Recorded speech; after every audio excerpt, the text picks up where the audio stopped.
Alright, hello guys, this is Jesse once again, finally coming back with another video. It's been a while, but here we are. And just wanted to talk about the differences between the lowrider, the brand new one, which I purchased. I got one. I've been waiting on this one for a while. Now here's an old footage of my old Sportster. I should be wearing gloves, but you know, it's California, beautiful weather, nice and warm. This was back in, I'd say, before September, maybe August. Just cruising around. And I believe in this video I was actually talking about waiting for the lowrider S. And this one, if I'm sure of it. I do remember thinking about buying the 2019 lowrider, and at this point I was already waiting. I'd say 2 years since they stopped the production of the Dyna lowrider S. And this is me driving through the city of San Jose. This area right here is it's a low-income area. There's homeless here now, and they've pretty much taken over it. And here's the bike shop I usually come to, right here, Sport Tech. And this new Harley that I got, this new Softail, is completely different. I've only driven carbureted Harleys, and I haven't had I didn't get the Dyna, so I've always been behind the I guess the wave, or whatever you guys want to call it. But and it's actually my first time riding the new Softails was after I purchased the 2020 lowrider S. My thoughts, completely different. It's still stock the way it sits right now. I don't have any pipes. I don't have a fairing on it. I don't have. There's quite a few things that I'm actually waiting on right now. I'm waiting for a few parts that I've ordered through getlowered.com. I've ordered a few nice parts, and that's what I'm waiting on right now.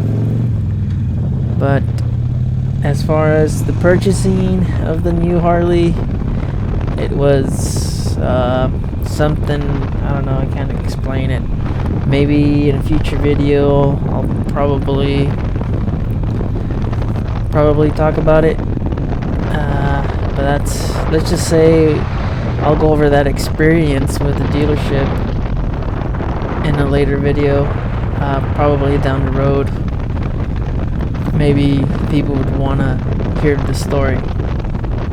But as far as the Harley itself, it's smooth. It's completely different from anything I've ridden before. The suspension, the handling.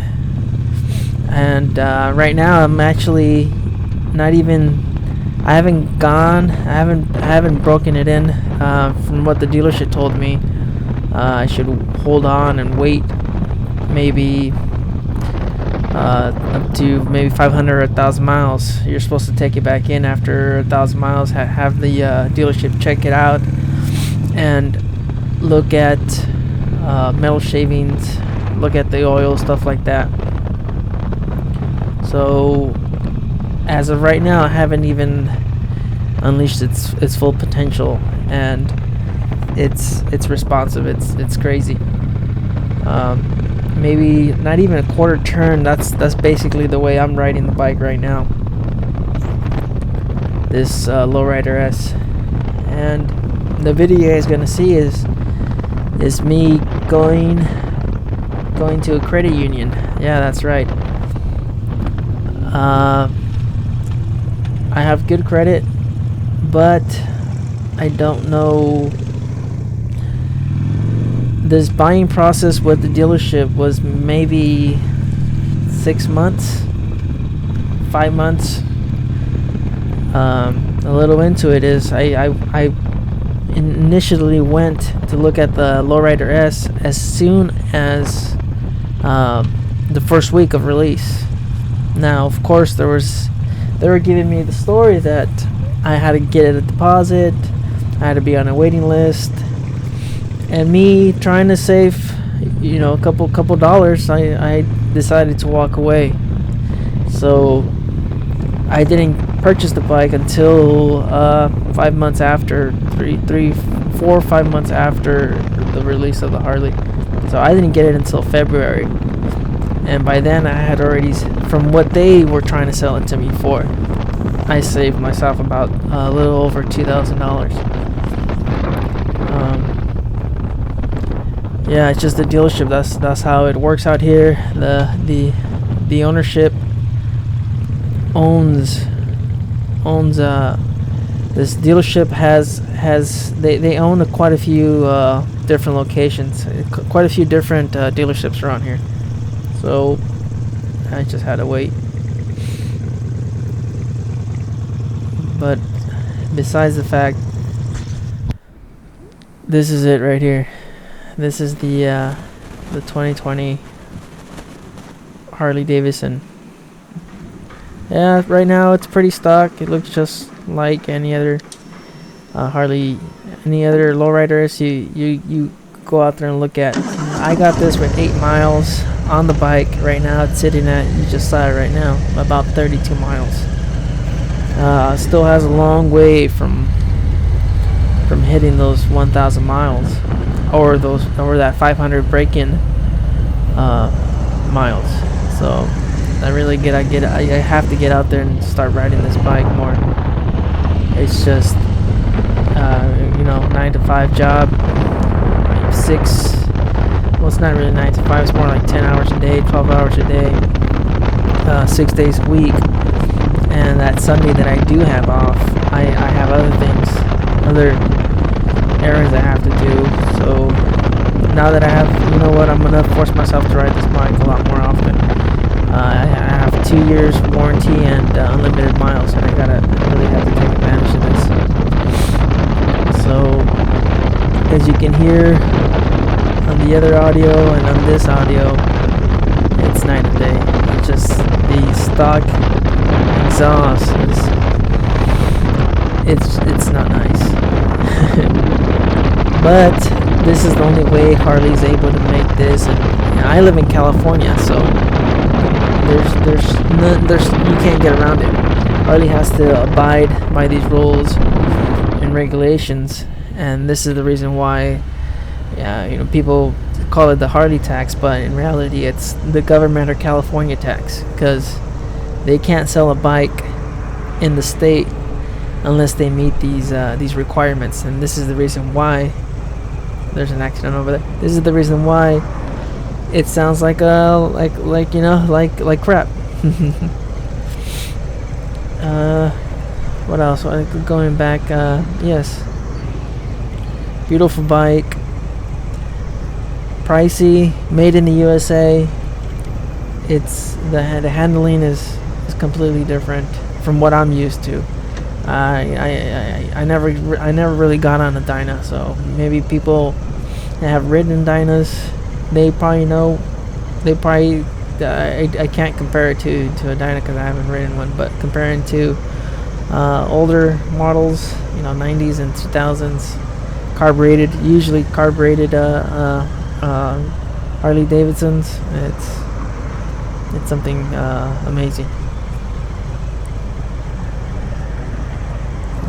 It's a beautiful bike, and I'm looking forward to uploading more videos on how-tos.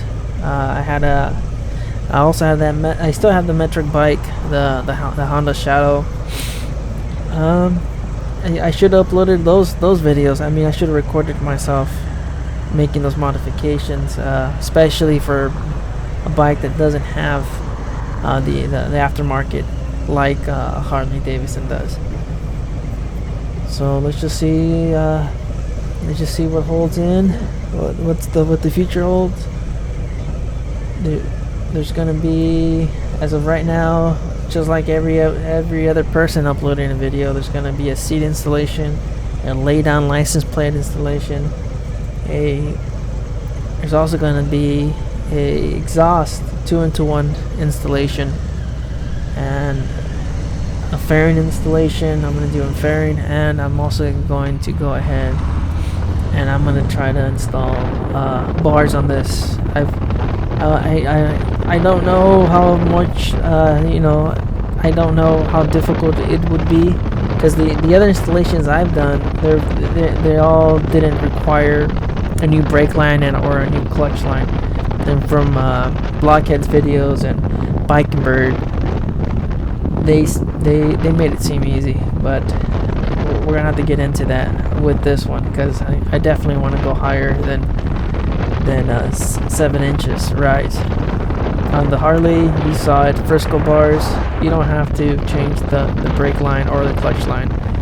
Also on the Shadow, another Frisco bars. I like the Frisco bar installation, but bar setup, but this one I want to go T-bars, just like everybody else here in the West Coast. So we'll probably be looking at the Kraus kickback risers. I'll probably keep these stock bars. They feel pretty good, a little wide, but they feel good. Or who knows, maybe after I get the seat, I might like the posture that I'm in, and I'll just keep these bars. And I don't know. So I mean, that's still in the question, the handlebars. But I'm gonna upload some videos, some how-tos, guys. Just gonna add more content to the Harley Davidson media, or whatever you call it. All right. So I'm gonna let you guys finish this video out, and leave comments down below. If I get enough subscribers, maybe I'll talk about my situation with the dealership and how it came about. But this bike's beautiful. It's black. You can't go wrong with black. The old school decal on the side of the tank, it's beautiful. The air filter, also beautiful. It's got the bigger block, and the handling, the color of the rims. I'm happy with this purchase. I am happy. Okay, guys, thank you for watching the video and listening to me babble about my new toy. Thank you, guys, and enjoy the rest of the video.